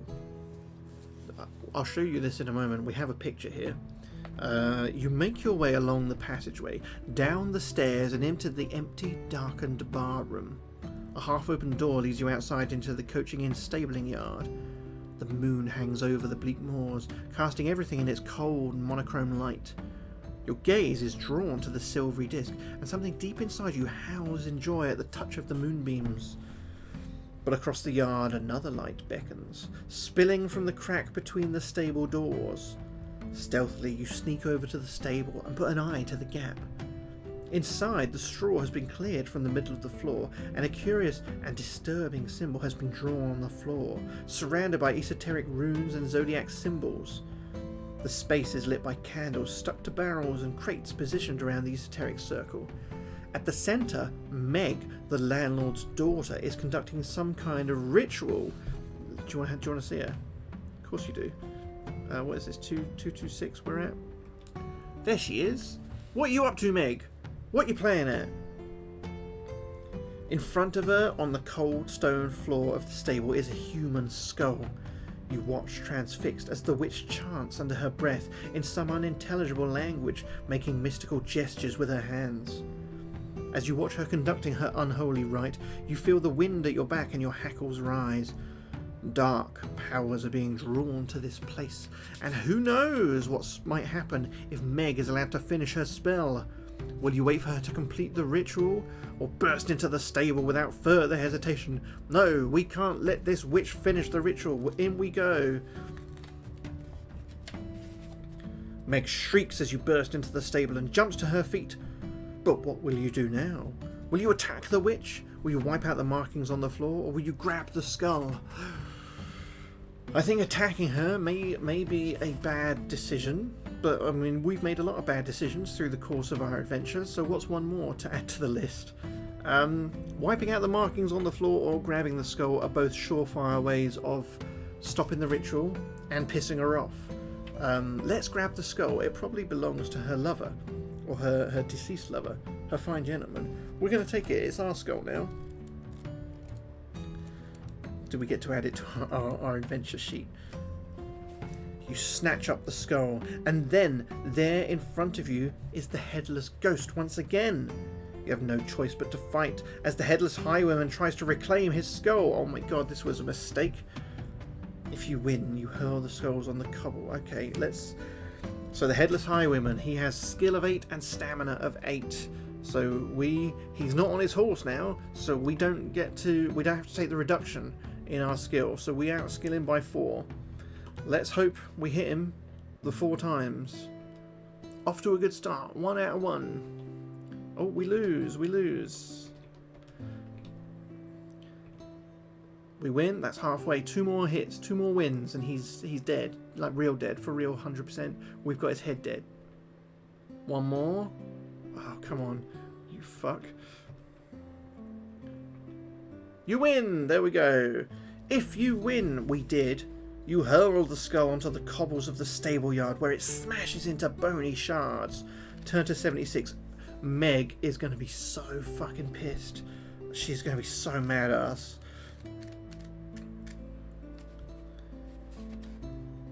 With a wailing cry from the headless highwayman, the phantom horse launches itself skyward.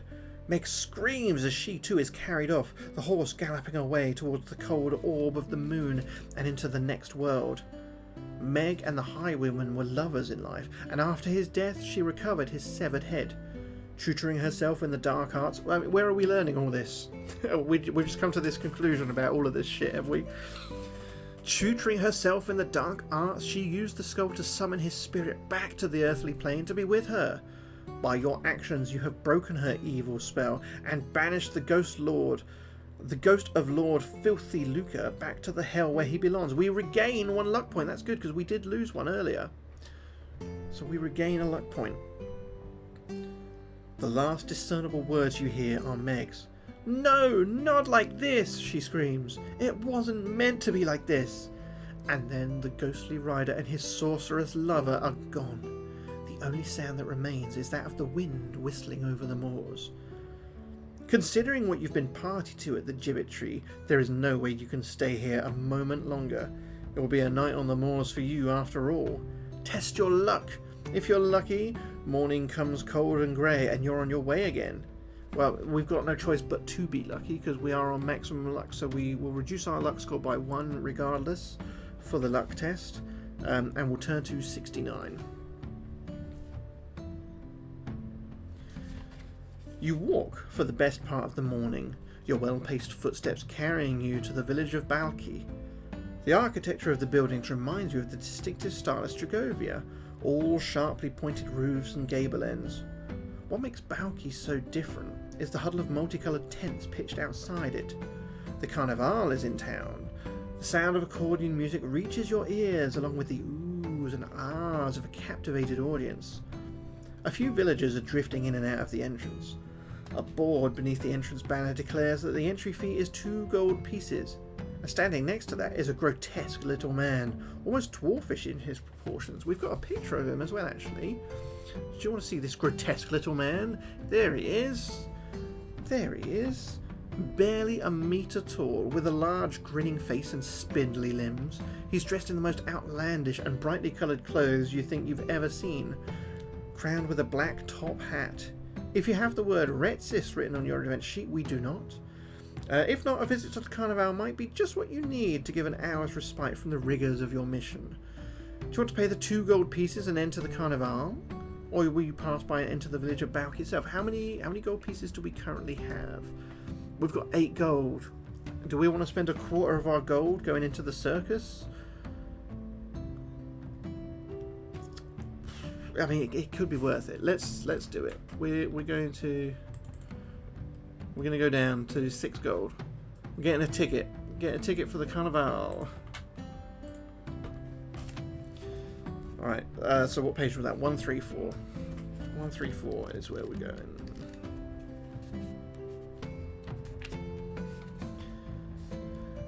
Step this way, the sinister Carnival master says, with his twinkle in his eye. You toss him 2 gold pieces, which he catches in his top hat. "Stay an hour or stay all day," he chirrups, "but enjoy your stay, come what may." Passing beneath the Carnival banner, you explore the fair beyond. There are 6 different spectacles that capture your interest. The first is a midnight blue tent embellished with silver moons and stars, bearing the banner Madame Zelda, Mistress of Mystery. The second is a gaudily painted wagon with the legend Hall of Mirrors painted on the side. Next comes the ominous sounding cage, and after that a stall called Archer's Arrows. Then there's a one-man puppet show, Master of Marionettes, which is attracting quite a crowd. Last of all, there's a large tent at the centre of the Carnival, which has a threatening pair of glowering eyes and fang-filled open mouth painted on the thick canvas. Outside the drawn-back entrance flap is the sign, Crookshank's Cabinet of Curiosities. Which of these exhibits would you like to visit first? I am drawn to the Cabinet of Curiosities, because it sounds a bit werewolfy, doesn't it? And so we might get a bit of fun at a freak show, but also a bit of intel that might be useful to us. After that, I'm very keen on seeing a puppet show, but we're going to go to the Cabinet of Curiosities first. That is my decision. Making your way inside the gaping maw tent, you come face to face with a fire eater with the tattoo of a sinuous red dragon across his chest. The man sinks a burning torch into his throat, pulls it out and exhales flame into the air, to cries of wonder from the other Carnival visitors. "Welcome to Crookshank's Cabinet of Curiosities," he declares. And what curiosities they are! As you wander around the tent, you see a 2-headed sheep, a pair of conjoined juggling twins, and a half-giantess. But then you come to the most mutated mutant of all. In a large cage at the back of the tent is one of the most hideous and terrifying creatures you've ever seen. From the waist up it appears to be humanoid, but from the waist down it is wholly snake, and a large snake at that. Serpensa. Serpensa the Snake Woman, a sign above the cage reads in gaudy red letters. As you approach, Serpensa hisses and darts her head close to the bars, her tail rattling ominously. You decide there's something unnatural about a snake woman, and as a result something sinister about a circus that would exhibit one. Make sure the code word Egnarts is recorded on your event sheet. Ooh, we've got a new code word. Egnarts.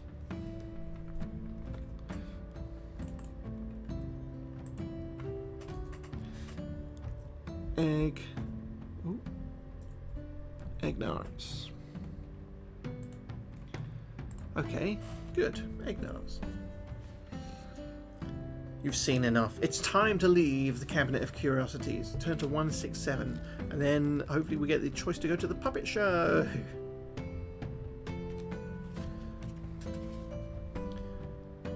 Choosing a location you haven't been to already. Will you visit blah blah blah? Where's puppet show? 4:30.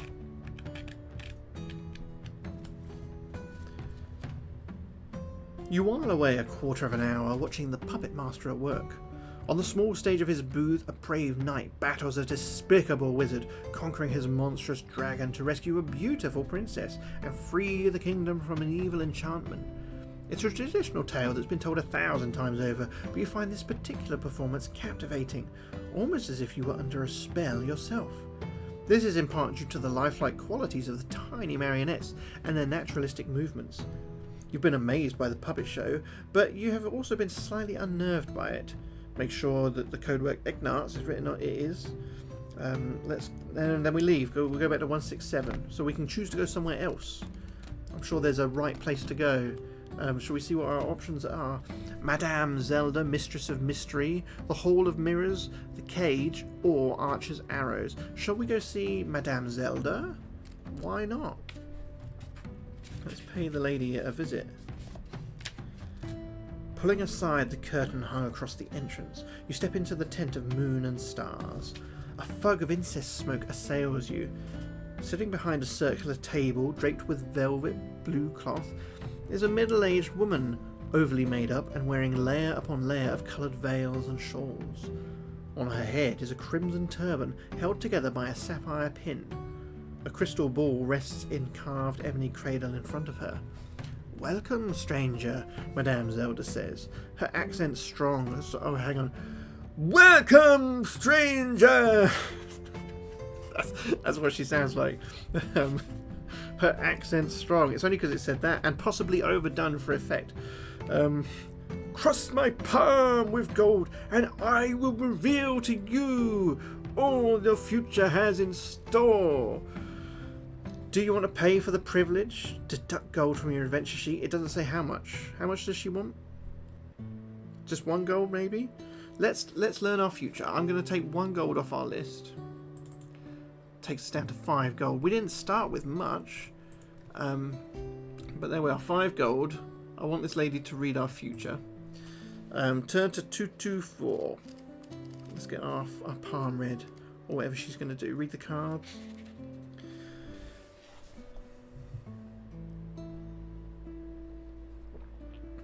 You place the gold piece in Madame Zelda's outstretched hand, and she makes it vanish with a sleight of hand flourish.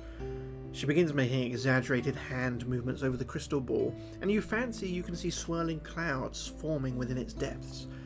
Ah, yes, the fortune teller begins theatrically. I see many perils ahead, but also great courage and a goal achieved. Sounds like the sort of rubbish she probably tells all her punters. But suddenly Madame Zelda's voice changes dramatically, dropping by several octaves, and her eyes roll up into her head, revealing the whites. Beware the storm-made monster, and shun the eastern hills. Nothing but death awaits you there, she moans. Heed the words of a mourning father, and seek out the rock of wolves. And once you are within the belly of the beast, wake not the man of brass, but seek out the infernal cadre. Madame Zelda shakes her head as if stirring from a waking dream. Yes, the stars have spoken, she says, sounding as if she can't quite remember what has just happened. Yes, the future is an undiscovered country. But your path is clear. Go now, be on your way. The fortune teller is clearly distressed and feeling a little shaken yourself. You decide not to hang around any longer. We've got another code word. Where will we fit it? Can it fit here? We're gonna have to go over to another line. What's the code word? Glossaroff.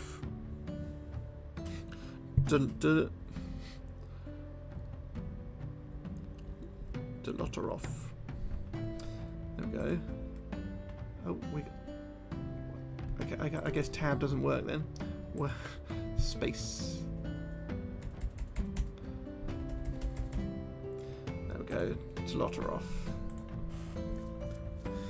Turn to 167. Oh, so we can still go to other places after this. Where should we go after? So we haven't been to the Hall of Mirrors. We haven't been to the cage. And we haven't been to Archer's Arrow. So should we go Hall of Mirrors first? The Hall of Mirrors isn't very impressive. Oh, I wish we hadn't come then. It's not very large for a start, and seeing yourself morph to be taller and thinner, or shorter and fatter than you really are, can only be so funny for so long. The longer you find yourself staring at the distorting mirrors, the more uncomfortable you begin to feel. Until you become paranoid, others can see you how you truly are. The claustrophobic confines created by the mirrors is also starting to get to you. Roll 2 dice. If the total you rolled is less than or equal to your change score... Oh, let's find out then. Our change score is currently 2. Let's get rid of that. Roll 2 dice. We are greater than. So if it's greater, turn to 78. On the verge of screaming, you run out of the Hall of Mirrors, overwhelmed by the feelings of paranoia and claustrophobia. Add 1 to your change score. Oh, okay. So we're now at change score 3. We've been at 3 before, but we did manage to reduce it a bit. But we'll see. I don't know how high until something bad happens. Make sure that the code word Egnarts is recorded on your sheet. It is before going to 167. Alright, where to next? We've got the cage or the Archer's Arrows, or whatever it was called. So let's go to the cage. That's on 445. Who will face the challenge of the cage? A bald-headed strong man dressed in a leopard skin leotard and sporting a fine moustache calls to the crowd from a roughly erected stage. Tame the savage Grendel and 10 gold pieces could be yours. We could use that gold actually, because what are we on now? We're on 5 gold, so we could use another 10 gold for sure. Standing behind him, before a painted backdrop, is a large cage. Inside is the beast he speaks of. It's at least a head taller than the strongman and as broad across the shoulders as a gorilla. Its arms are as thick as ship's cables, corded with muscle, and end in club-like fists. The creature's skin is green and pitted, its face suggestive of a primitive ogre bloodline. As you're considering taking up the challenge, you see that a thick-set bearded man, whom you take for a blacksmith, is being led away from the stage, holding a hand to his bloodied and broken nose. The aim of the game is to enter the cage unarmed and subdue this Grendel. If you wish to take the challenge, it will cost you 2 gold pieces. Let's... How many provisions have we got? Fuck, we are getting through and we've used half of them. Let's use another 2 of them though, to get 8 health back. So that'll take us up to what? Well, 13, so to what, 21? And then let's do it. Let's spend our gold. 2 gold to try. I feel like they should be paying me though. I'm providing all this entertainment to people. But we're going to give it a go. We are going to pay 2 gold pieces, which we've done, to try and tame the Grendel. 458 is where we're going. A young woman takes your backpack and sword belt from you once you've handed over your 2 gold pieces.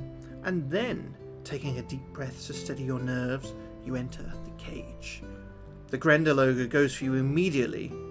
You're not trying to kill your opponent in this contest. Your aim is merely to subdue the beast. To do this, you need to win 2 attack rounds in a row. Roll the attack strength as normal, reducing yours by 1 as you're not using a sword. Okay, we can do that. But do not remove any stamina points for damage sustained. Merely keep track of who has won the round. Okay, so it's whoever wins 2 consecutive attack rounds first. Its skill is 8, ours at 11 puts us at 3 above him. So, fingers crossed. Okay, 1 to us. Boom! 2 consecutive wins. We'll take that and we'll put our skill back up before we forget. We'll assume we get our sword back once we leave the cage. So we won. We got 2 consecutive attack wins first. We go to 470. To the uproarious cheers of the crowd, you force the beast into a headlock, and with the ring of a bell, you are declared the winner. Reluctantly, the strongman hands over your winnings, a bag containing 10 gold pieces. Well, let's add that. Puts us up to a whopping 13 gold. But do you think we should get our stake back as well? Surely we should, but never mind. We're on 13 gold, which is more than we started with, and we've had a wonderful time. We paid for a lot of stuff, and we're back up. And his assistant returns your other possessions. As you leave the stage, the strongman tells the crowd that the cage is closed for business for the rest of the day, to a chorus of light-hearted boos. Turn to 167, which then, our last place to go then, is the Archer's Arrows. Oh look, we actually we've had an option the whole time. We've had an option the whole time. We just leave the carnival, so we didn't have to do all of these things. But we're going to do it. We're getting our money's worth. We're going to Archer's Arrows. It's the only place we haven't been. Archer's Arrows is a straightforward game of skill. Archer, for it is he who runs the stall, and his assistant, an attractive young woman, have set up 3 targets at the back of his booth. 1 gold piece buys you 3 arrows with which you have to hit the targets, 1 in each. If you do not want to play, no, I do want to play. We're playing, so we take 1 gold off our list. Takes us to 12. So, you hand over your money to Archer, who says to his assistant, "Come on, Lae'zel, give our challenger his 3 arrows. If you have the code word RETSIS on your adventure sheet, Turn to 117. No, we don't. To hit the first target with the first arrow, you must test your skill. So we have to get under, I mean, we can't not get under 2 dice because our skill is 12. So that will be a pass. Do the same for the second arrow, but add 1 to the number you roll when testing your skill. Okay, well, we may get 13, so... Okay, boom, 11, so that's still a pass for the second one. And on third, we add 2. So 5 is, and then 7. So 3 passes. If you succeed on all 3 rolls, you win 5 gold pieces. Excellent. Excellent. We are coming up good. I'm glad we came to the carnival, because we got a load of good shit. 5 gold pieces for that. Look at that. We're making bank. And we have to leave the stall. Turn to 167. And then it turns out, yes, we could have left at any time. So we leave Carnival, turn to 186. Still, it was worthwhile. We got some code words, which... we got a code word. What did we get? Tolopterov and Egnarts. I don't know if they're going to be any good to us, but we've got them. Hey Ray, how's it going? Good to see you. Shit, where did we just turn to? 186. If you have the code word Retsis or Egnarts recorded on your adventure sheet, we do. We have Egnarts. We have Egnarts. We go to 209. Yeah, Fighting Fantasy. We are playing today this one, Howl of the Werewolf. We've been bitten by a wolf, and you'll see above me, that's our change points. We've got 3 change points. I don't know what happens when we get too high. We might get some wolf powers. Maybe not. We'll see. Fuck, where were we turning to? We had Egnarts on our sheet. Turn to 209. 209. There is something strange going on within the Carnival. Of that you're sure. But what exactly? You feel that the only way you're going to be able to find out more is if you sneak back this evening under the cover of darkness to investigate further.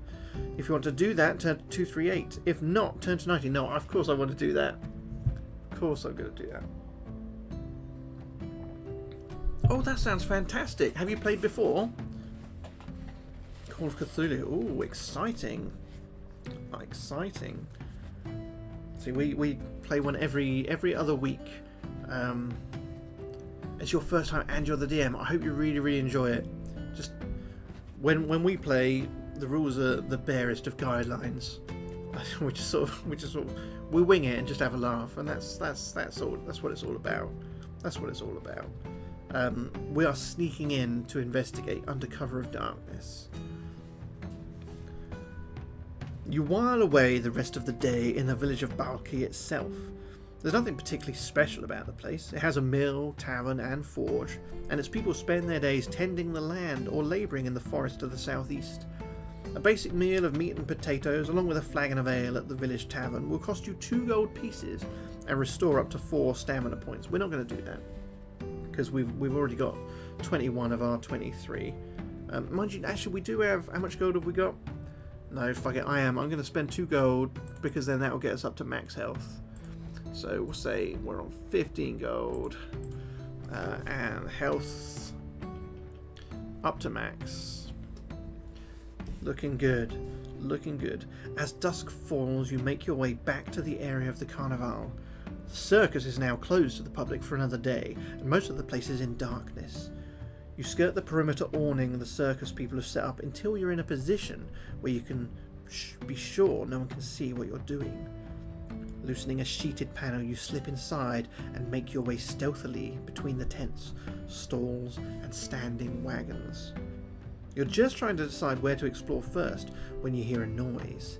It's the sound of urgent voices. "I tell you, someone's broken in," one says. "They won't get far," says another. The voices are getting closer. You're going to come face to face with their owners any moment. If you run, you'll definitely be spotted, but there might be another way out of this. If you want to stand your ground and face whoever is approaching, turn to 257. Alternatively, you can try and hide. If so, you'll hide in the large tent to your left, or the painted caravan to your right.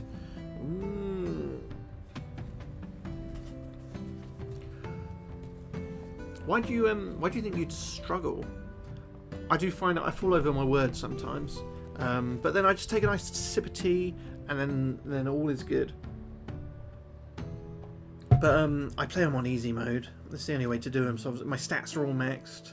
Oh, dyslexia. Well, that's fair enough. But I mean, good on you for at least, you know, having the thought. But the thing is, it's not too bad, because the thing is, anyone who's tuning in, they're all rooting for you anyway. So yeah, take the nerves out of the equation. I think we should hide rather than stand our ground, because we're trying to be stealthy. I'm going to slip into this large tent to my left. 370. I wish I hadn't gone there. We've got a picture, we'll get there in a minute. Tugging back a piece of canvas, you duck inside. You wait, your heart racing, listening as the owners of the voices pass by and then disappear.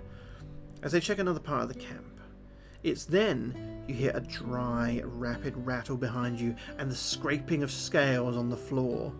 Before you can even turn around and pull your sword from its scabbard, you feel something thick and muscular slide around your legs and trap you within its constricting coils. You are bodily pulled round to face your assailant. A lamp is burning somewhere, so you can make out the hideous features of the creature that has ensnared you. And look, here we go. Let's get it up. It's 370 we're at. Oh my god, there it is. There it is. It's a grotesque amalgam of snake and woman. The upper half of her body is human, although totally hairless, her fingernails long talons, and her face misshapen by ophidian features. From the waist down, she's entirely serpentine, and her whole body is covered with mottled brown and green scales. The monster fixes you with its orange-yellow eyes, and a forked tongue darts out between her lips.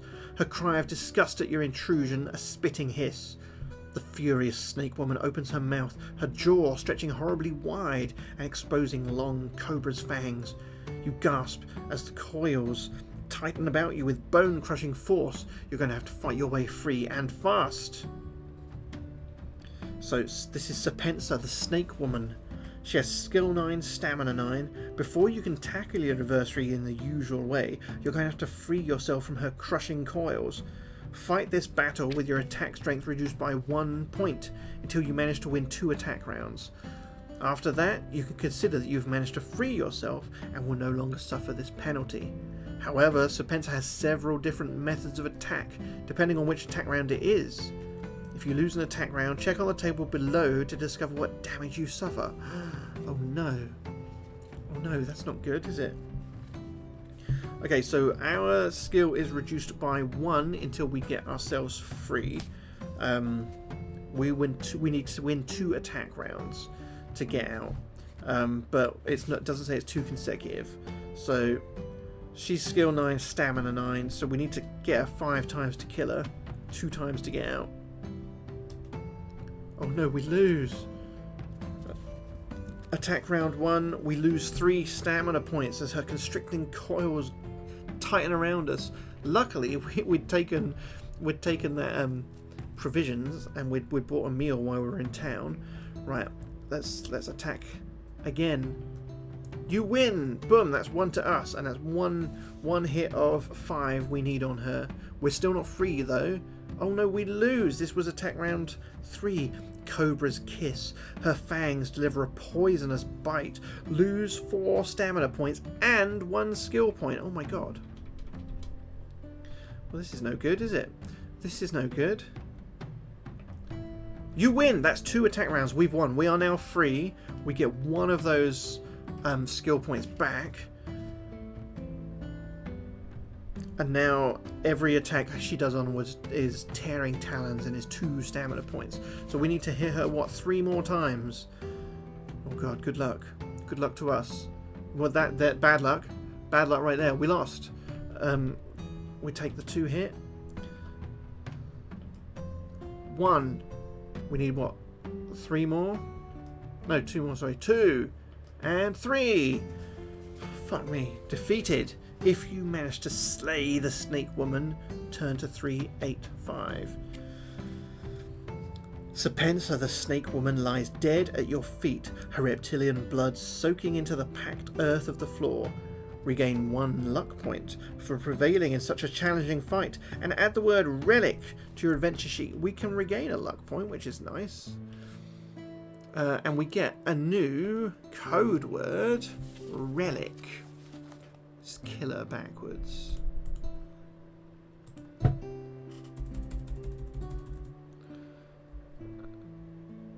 R-E-L-L-I-K. There we go. We've got so much shit on our adventure. We never normally have this much stuff. You are certain that one of the circus folk must have heard you struggling with the snake woman, so whatever you decide next, you must act quickly. Will you leave the tent and flee the carnival immediately, or do you want to search the tent first? Well, of course we're going to search it first. We're going to loot the place. Get all the good shit we can. Close by is the snake woman's cage, the barred gate hanging open. Someone has been careless. Inside the cage, you're surprised to find, among the mouldering straw, a bunch of oilskins. Unwrapping it, you're even more surprised to find a gleaming silver dagger with a razor-sharp edge. What would a freak show mutant be doing with such a finely crafted item? If you want to take the silver dagger, add it to your equipment list. I absolutely want to take the silver dagger. We're dealing with werewolves after all. Silver dagger.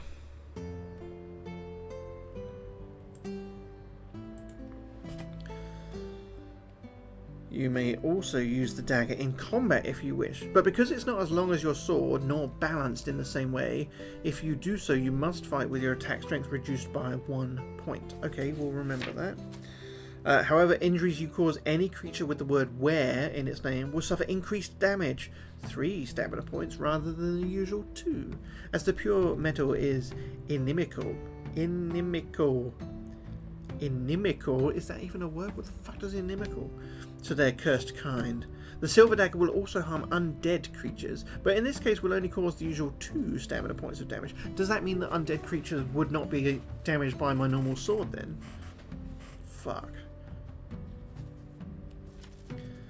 There is nothing else among the snake woman's possessions that is of interest to you, so you leave the tent. Will you also leave the carnival at this juncture, or will you explore further? We will explore further. 281. Suddenly surrounded by carnival folk. You're seized and your weapon taken from you. You're taken inside the larger, grinning maw of the tent at the centre of the encampment. You find yourself standing at the centre of a circle of the strange carnival players. Many of them bear some kind of mutation.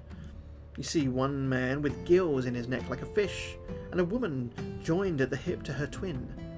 The diminutive carnival master pushes his way through the crowd and peers up at you from beneath the shadowing brim of his top hat. People are suspicious of us carnival folk with our unfamiliar carnival ways, but we do not mean any harm. We're just trying to make our way in the world like everyone else. We offer sanctuary to the dispossessed, the unwanted, and the outcast. Most are happy to leave us be, paying for the privilege of glimpsing a world they're fortunate enough not to be part of. But then some people like you, he says, stabbing an accusing finger at your chest, never let us be and force us to move on from town to town, village to village, never able to rest for fear of the false accusations that follow us. And what kind of person are you anyway, to think the worst of us? If you have the word relic, we do, written on your adventure sheet, turn to 418. Is this where we hold up the snake woman's head and we say, yeah, fuck off, get out of town?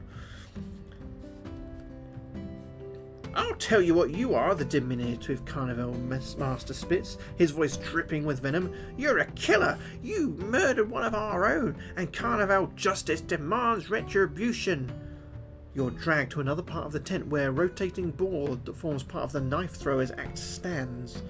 You struggle vainly as the master assailants manacle you to the board. Then someone sets it spinning, and the knife thrower steps up. He is a dead shot, and during his act can miss his assistant by only a hair's breadth. Tonight, however, he chooses not to miss. Carnival justice decrees it. Your adventure is over. What a shame. All because we killed a hideous snake woman. I suppose that's karma, is it? Well, I'm not happy about it. That's it. We died. Howl of the Werewolf. Not much werewolf in our adventure. We spent a lot of time at a carnival and disrupting a forlorn lover's dark ritual. But it was good. I really, really liked how this one was written. This was, I think, there was the sections in this were a lot meatier than a lot of certainly the earlier fighting fantasy books that we've been doing. But this one was really, really good. I think we should try it again. Maybe next week, or maybe it'll be something else next week, but definitely soon we'll try this one again. But for now, that's it. We're dead. Adventure is over. So thanks for stopping by. Thanks for hanging out. I hope you've enjoyed Howl of the Werewolf, or the little time we spent there. And I'll see you again soon. Bye bye bye bye bye.